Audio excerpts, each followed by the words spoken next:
El placer de la lectura no entiende de épocas. Hoy queremos ocuparnos de las lecturas que se hacían en la Castilla medieval, descubrir qué se leía y quiénes leían. Para ello nos acompaña hoy en el estudio José Miguel López Villalba, que es profesor de Historia Medieval en la UNED.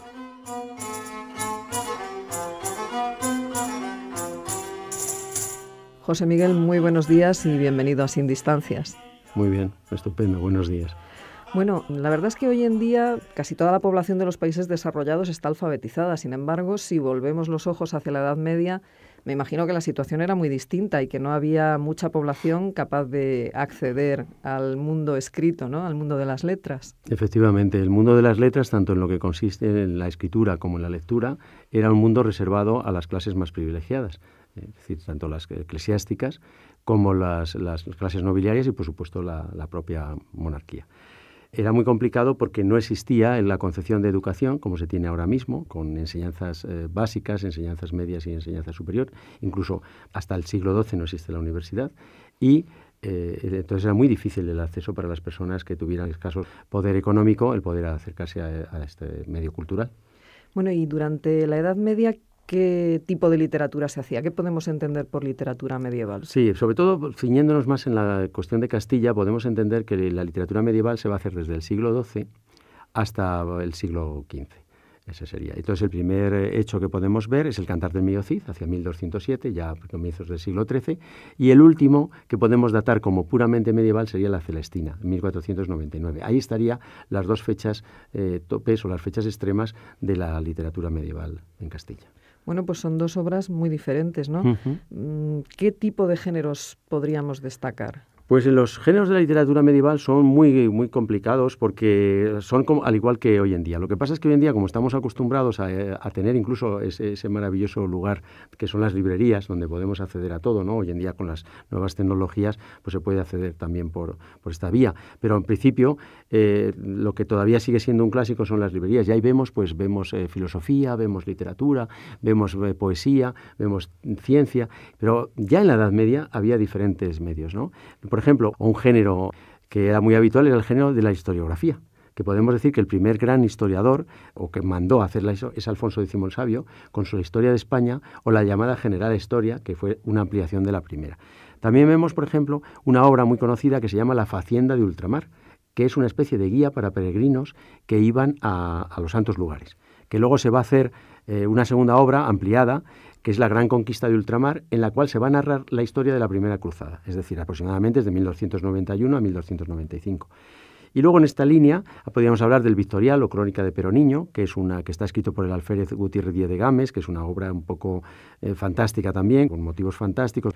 La Embajada a Tamorlán, que es quizás para mí es la gran obra, ¿no?, que la escribe Ruy González de Clavijos, que en tiempos de Enrique III es enviado como embajador para conocer al gran Tamerlán. Y entonces es todo el proceso del viaje, saliendo desde Andalucía, hasta llegar hasta Samarcanda, que es donde se van a encontrar, el ida y la vuelta. O sea, que es como una crónica de viaje, ¿no? Es una crónica viajera preciosa, ¿no? En la época hay dos, la historia de Pedro Tafur, que es un señor que ahorra para poder viajar, pero ese no pasa de Egipto, ¿no? Lo más que va es hasta el Sinaí, y luego recorre también mucho Europa. Bueno, no está mal para la época, ¿no? No, está muy bien. Además es un hombre muy inteligente porque lo que hace es que se va a ver al rey y le pide cartas de presentación, y entonces a cualquier lugar que va, pues va presentando esas cartas como si fuera un embajador, en realidad es un señor particular, y entonces lo reciben en todos los sitios, y por ejemplo el Gran Dux de Venecia lo acoge en su casa y lo tiene ahí unos días, y él lo que hace es que va visitando todas las ciudades, las iglesias y el comportamiento de los ciudadanos, y lo va apuntando, y luego va haciendo ese gran libro de viajes. O sea que son los dos, ¿no? Tanto Pedro Tafur como Ruy González de Clavijo son personas muy curiosas que no solamente desarrollan el viaje, sino que aprovechan para recoger todos esos datos y transmitirlos y sobre todo dejarnos a nosotros, que ya además de un libro de viajes, en realidad es una gran imagen de aquel momento en aquellos lugares tan lejanos de nuestro país. Bueno, ¿y algún género más podrías destacar? Sí, podríamos destacar también las obras religiosas, que estarían enlazadas, por ejemplo, también con las obras didácticas. En las obras didácticas conocemos lo que serían los exempla, los sermones, los proverbios morales, las sententiae. En realidad lo que son todo son moralizadores, son escritos moralizadores que se pueden leer. Y dentro de este conjunto de obras religiosas también pondríamos los libros de horas. Los libros de horas que marcaban pues, las tercias, sextas, maitines, completas, que es cuando se tenía que llevar a cabo la oración. Entonces es una lectura muy femenina, ¿no? Porque ellas estaban en casa en su recogimiento y lo que hacían en ese recogimiento era pues, leer estos libros. Eso te quería preguntar, ¿leían más las mujeres que los hombres? Leían otro tipo de cosas. Las mujeres leían toda esta cuestión de, como digo, de obras moralizantes o moralizadoras, ¿no? Las que tenían mayor cultura, pues la leían en latín, y las otras ya iban poco a poco, sobre todo a partir del siglo XIII, lo que eran, quizás, leían no tanto los libros de horas, sino los libros de sermones, ¿no? Que donde se recogían los grandes sermones, y si eran sermones de carácter popular, se recogían ya en lengua de romance. Y era una lectura que se hacía generalmente en la soledad. Mientras que luego otras obras, por ejemplo, la lírica, no era para ser leída, la lírica popular era para ser escuchada, y generalmente con música, con danzantes, etc. Luego hay una lírica más culta, que sí que es para leerse. Pero yo, de todos estos, luego pues de la lírica culta, por ejemplo, son los cancioneros, cancionero de Baena, el cancionero de Estúñiga, cancionero general, que es donde se recogen todos los poetas, pues desde Jorge Manrique a Juan de Mena, todas esas cosas se van recogiendo en este gran cancionero general que ya pertenece a principios del siglo XVI. Luego, pues aparte de esto, estaba también las obras científicas, que los había. Por ejemplo, Alfonso X, que es el gran rey culto de este momento, lo que hace es el gran libro del saber de la astrología, que nos dice dónde están las estrellas, sus cambios, cómo seguir el proceso a través del cielo. Es muy interesante, ¿no? Pero yo destacaría como gran obra, los grandes bestsellers de la Edad Media, por llamarlo así, utilizando la terminología, fueron los libros de caballería. Los libros de caballería, que el primer libro de caballería que tenemos en España, que tiene ya visos de ser un gran libro de caballería, es La Gran Conquista de Ultramar. O sea, es decir, nos está narrando cómo se está llevando a cabo la primera cruzada, pero ya aparece un personaje fantástico, que es el Caballero del Cisne. Y ahí vamos a seguir, ya en el siglo XIV aparece el primer gran libro de caballerías, que es el libro del Caballero Cifar. Ese es el primer libro de caballerías español. Es muy bonito, es muy bonito. Es una narración que se inicia en tiempos de Sancho IV y que se va a enriquecer, y que la estructura es un libro que se va como por fascículos, ¿no? Que se va a enriquecer a lo largo de todo el siglo XIV. Es muy curioso, empieza por la vida de San Eustaquio y nos van poniendo diferentes elementos. Y aparece el Caballero de Dios, el Rey Mentón. Los libros de caballería siempre tienen una serie de cuestiones que no suelen faltar, ¿no? Eso te quería preguntar, ¿cuáles son las principales características de los libros de caballería? ¿Hay una serie de normas que tenían que cumplir? ¿O? Sí, yo creo que sí, y por eso triunfaron, ¿no? Porque la gente leía y cuando se acercaba al libro sabía que se acercaba a algo conocido. Por ejemplo, no faltaban nunca las ficciones de primer grado, es decir, las princesas no eran guapas, eran bellísimas.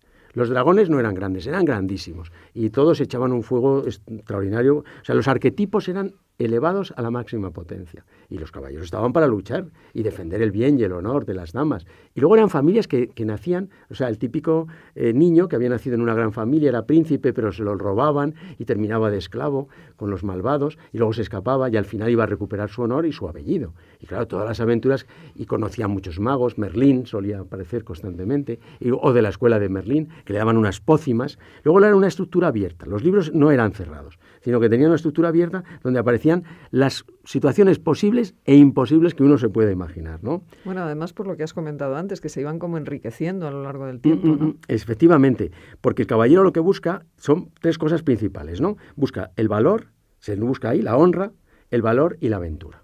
Y si no hay la aventura, la va a buscar. Si se entera el caballero en su camino a cualquier lugar que va a ver la boda de un rey, pues sabe que en las bodas de los reyes siempre hay duelos.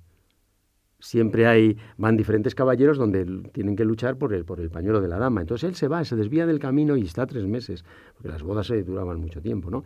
Y si no encuentra ningún caballero con el que luchar, pues se crean los famosos pasos honrosos, ¿no? Donde alguien, por ejemplo, enamorado de una dama, como la dama no le hace caso, él se impone un castigo. Y habían algunos que llevaban una argolla al cuello. Sí, el caballero más famoso es Antoni de Montaperto, que era un caballero catalán que circulaba por Zaragoza todos los años. Para el día de San Sebastián se atravesaba el muslo con una flecha, como había muerto San Sebastián, ¿no? Y entonces él decía, cuando le preguntaron por qué hacía esto, él decía que por una dama. Normalmente las damas pues no sabían que estos caballeros estaban enamorados de ellas. Y entonces, claro, no podían hacer nada, porque a lo mejor si lo hubieran estado, hubieran dicho, pues voy a consentir en tener una relación con él. No. Entonces, era muy difícil, ¿no? Y entonces hacían un paso honroso que consistía en hacer una serie de luchas con otros caballeros para, cuando se rompieran las lanzas, el término romper lanzas significa que había un enfrentamiento o a primera sangre, es decir, con un poquito de sangre ya que hubiera, se consideraba el enfrentamiento saldado, o que se rompía la lanza, que normalmente se solían romper en el envite, ¿no? Y entonces cuando había una serie de lanzas rotas, pues lo que se hacía era que se consideraba ya que estaba libre de ese que. A lo mejor la dama seguía sin hacerle caso, pero ya no tenía por qué llevar la argolla o atarse una cadena con una bola y arrastrarla. Y generalmente no lo hacían siempre, sino los primeros jueves de mes iban a misa así. Era muy curioso. Y esto es lo que nos va a recoger la literatura, porque lo que estoy contando de los pasos honrosos, eso es cierto. O sea, eso hay datos fehacientes de que se hacía como tal. Pero lo que pasa es que, ¿qué hace? El autor, generalmente autores desconocidos, lo que hacen es recoger toda esta realidad y traspasarla al mundo de la fantasía, y entonces, claro, es donde meten los dragones, donde meten las pócimas. Pero lo que tenemos que tener en claro es que esa literatura, si triunfó, fue porque, como se suele decir, no sabemos qué fue antes, sino la realidad de los caballeros por los caminos o la novela, si los caballeros bebieron de la novela. Y tampoco pensemos que era una literatura popular. No, le voy a decir 3 nombres que eran, por ejemplo, San Ignacio de Loyola tenía su biblioteca llena de caballeros. Santa Teresa de Jesús era una gran amante de esta literatura. Y Carlos V no digamos. Y por eso, en esa gran obra magna ya fuera del mundo medieval, que va a ser El Quijote, Cervantes lo que hace es, en parte, una crítica, una sátira de las novelas, pero a la vez los magnifica y lo lleva a la categoría de obra universal, ejemplar y magna, ¿no?